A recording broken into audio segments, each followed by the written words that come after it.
right now, it's 1 o'clock ish, and I have Yiyi. Do I have that name Yiyi, right? yes. Yiyi's great. Yiyi, I was introduced to Yiyi.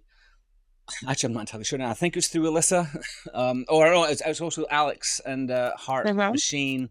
But the thing that we want to talk about today is the Gumbo Collective NYC. So one of the things I am very keen to talk about today, and it will come up through the videos that I've edited and through other interviews, this notion that I came to Heart of Neon, this film about an indie dev. I came to completely naive, right? I didn't know anything about the larger indie dev community, and the more I look at it, the bigger it gets, the more detailed it gets, the more people that are involved in their own little groups and working together to raise each Mm-hmm. other up, which I think is fantastic, and that's really what I want to emphasize in this thing today, celebrating Video Game Day. I want to celebrate the video game makers. So, E, can you tell me uh, how did Gumbo happen, and what does it do? Yeah. So as you mentioned, being an indie dev can be really challenging. It can be isolating. It can be really grueling and a lot of work. And so the reason Gumbo exists is to sort of alleviate some of that isolation that happens when you're developing as an indie or a smaller studio. Gumbo started around 2015, just out of a sort of WeWork-like situation where one developer was working part-time on a game, and his name is Jonah Wallerstein, and he's making the game, or he just released Kung Fu Kickball a few years ago and is working on a different game. And he discovered that he liked working with other developers and getting ideas from them and getting feedback. And so he had a couple friends come in and they all shared their indie projects with each other. And from there, it grew. Like he had that one little office in the WeWork. And I came in pretty early on and I rented the office next door because I also enjoyed that collaborative environment. And then more and more indies sort of started hearing about Gumbo organically and started like rent offices all around the same starting office, the founding office. And by 2022, we had taken over about half of the floor of that building and had expanded also to the 5th floor of that building. COVID hit and commercial real estate prices dropped, and we decided that that was when we were going to formally found Gumbo as a 501c3 nonprofit and be in our own space away from WeWork and be a collaborative collective of indie game developers in New York City. And we are now the largest collective of indie game devs in the city and possibly in the world. There's another one in Sweden that's around the same number of people, around 60, but we're definitely up there. And what we do is we just provide resources and share skills and knowledge and engage in collective bargaining as a group. That's interesting. I mean, that's. Is there ways that people can see? Do you do? Is there something that people can see the work that's being done by the collective right now?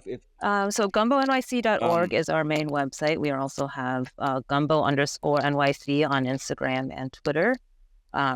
Also, like all of the indie devs themselves have their own social handles and game store pages and stuff like that. But apart from that, we also have a Patreon and a meetup. We run about 8 meetups a month regularly now. We have like regularly scheduled programming for the community in New York City at large, and we're out trying to put ourselves out there and be a resource to everyone. I'm just here. The audience can't hear you on this track. And that is no, that's not your fault. That is entirely mine. So I can hear you fine. So I'm assuming so. She's only audible to you. Yeah, right. So I'm going to continue with what we're doing because this is being recorded. This conversation, and I'll fix it in post. Okay. So I apologize. People are going to just be listening to me and nothing. So I apologize for that. It is like I said, the equipment's not behaving right today, and it's something I couldn't troubleshoot at the last minute. So I certainly get it. Yeah. But this video will be available with audio after. So So let's just continue on, and hopefully people stick Yeah. with me. It's live TV.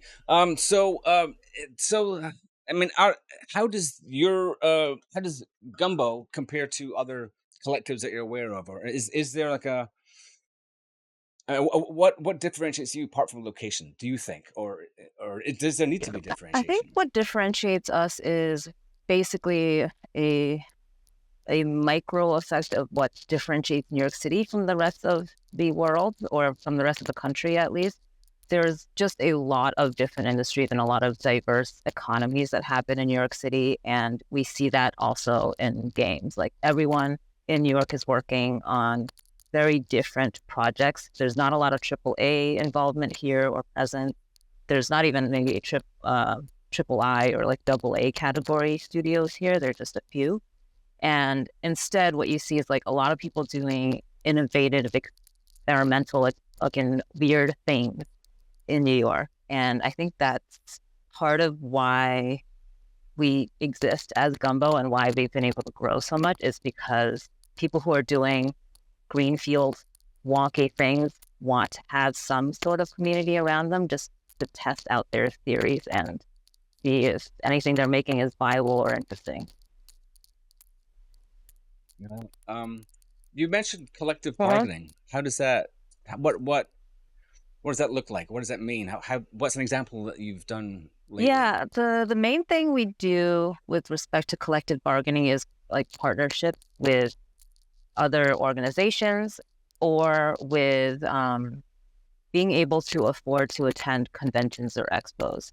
So when there is a PAX or a GDC and there's like a booth presence possible, or with upcoming Play NYC, which is this year part of Anime NYC, we're able to be like, hey, we are a group of, 60 developers, 20 of us want to have booths at this convention. You want to have 20 games confirmed and paid for at this convention. Can you give us a discount? Because we're coming in all together. We're handling logistics on our end to like wrangle all our members. We're helping cross promote and market. Like, cut us a deal. And normally that works, and it's great. This is excellent. Do you one of the things I would like so I was radicalized by this book by a professor in Australia called Brendan Keogh. He wrote this book called The Video Game Industry Does Not Exist. Okay. And long story short, when the pandemic hit Australia, like the video game development money disappeared because like Japan withdrew its funds, America withdrew its funds, and a bunch of mainstream AAA developers were all of a sudden Hmm. indie. So he went around the country during the pandemic years, interviewed like 2,000 people, and sort of mapped the landscape of what indie dev looks like. And so it's really very thorough Okay. social diagram, but he doesn't have any answers as to what would help that situation. What he leans into is localized Hmm. organization, right? So groups like the Gumbo Collective, but everywhere. Is there any advice that you could give to people who wanted to start their own collective, Yeah. especially in rural areas? Because it's a bit easier in like New York, but but in somewhere rural, what would you say to It people like is that? easier in a sense in New York because people's homes are so small. You don't have a dedicated office necessarily to do your game dev, so you want to get out of the house and like be around other people.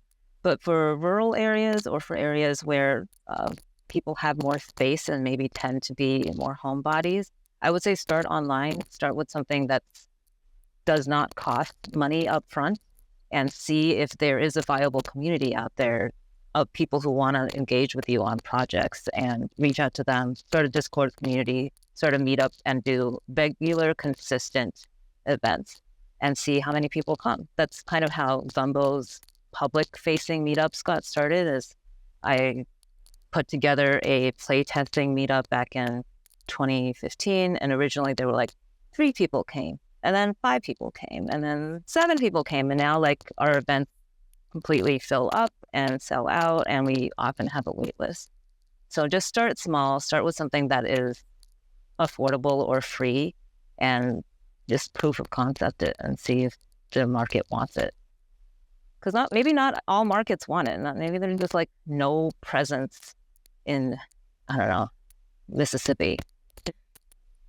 Yeah. Yeah. No, that's fair. I mean, people are going to be into Yeah. what they're into. So I'm gonna. I think I'm gonna have to move on because I do have a Yeah, of course. schedule. But this has been excellent. Thank you so much for your time. And one last question: like, where do you see Gumbo going in the near future? And is there a long term goal? Is there a point in time where you could just take your flag and Well, say, yeah, we're done now? I think we are going to continue to scale sustainably as much as we can. We're going to continue working with other local groups like Arcade Commons, which is kind of like us, except they build indie arcade cabinets. We also will work with local officials. We're part of the Mayor's Office of Media Entertainment Network, so we go and consult with them on matters pertaining to game development and the industry's growth.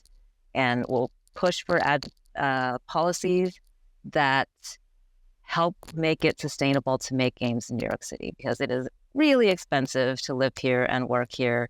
And that I think is our raison d'etre, is to just be there and advocate for developers. That sounds excellent. Thank you Yeah, so much. I really appreciate your time. I'm looking forward to being more involved in the Gumbo project because I'm very excited about yeah. what you're doing. I'll let you go. Thank you very much. Bye. Thank you. Take care.